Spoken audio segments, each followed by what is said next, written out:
Halo teman-teman investor, selamat datang kembali di channel investasi favorit Anda. Episode kali ini kita akan membahas analisa mendalam saham PT Rukun Raharja Tbk atau Raja. Dengan harga pasar saat ini Rp2.660 per lembar saham, apakah saham ini layak untuk masuk ke dalam portofolio Anda? Mari kita kupas tuntas. Mari kita lihat kinerja keuangan Raja berdasarkan laporan keuangan annualized 2024. Laba bersih. Raja mencatatkan laba bersih sebesar Rp469 miliar. Dengan jumlah saham beredar sebanyak 4,230 juta lembar, kita mendapatkan EPS atau earnings per share sebesar Rp111.000.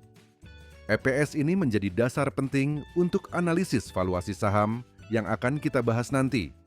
Lanjut ke posisi keuangan perusahaan. Ekuitas.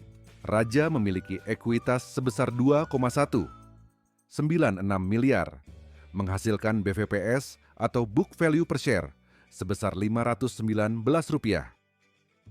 Debt to equity ratio, DER. Total liabilitas sebesar 2,58. 9 miliar menghasilkan DER 1,18 kali. Angka ini menunjukkan leverage perusahaan yang cukup tinggi. Mari kita hitung harga wajar saham Raja menggunakan 3 metode valuasi, PER, PBV, dan Discounted Dividend Flow, DDF. 1. Metode PER dengan EPS 111 dan PER industri 10 kali. Harga wajar saham Raja menurut metode PER adalah Rp1.110. 2.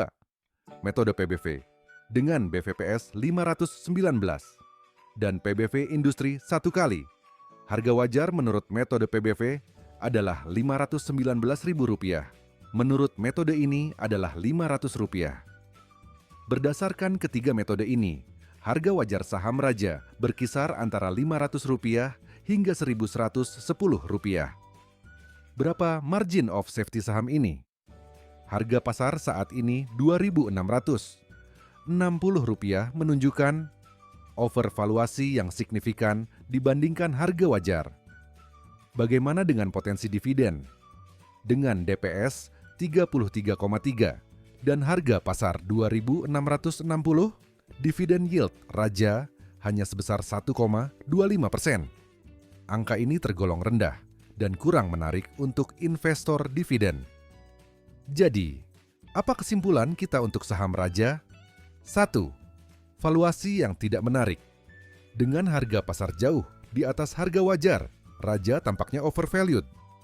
2. Leverage tinggi DER 1,18 kali. Mengindikasikan tingkat utang yang cukup besar, sehingga investor perlu mempertimbangkan risiko finansial perusahaan. 3. Dividen yield rendah. Dengan yield hanya 1,25%, saham ini kurang menarik untuk strategi investasi berbasis dividen. Saham ini tidak disarankan untuk dibeli, terutama bagi investor yang fokus pada valuasi fundamental. Terima kasih sudah menonton dan sampai jumpa di video berikutnya. Salam cuan.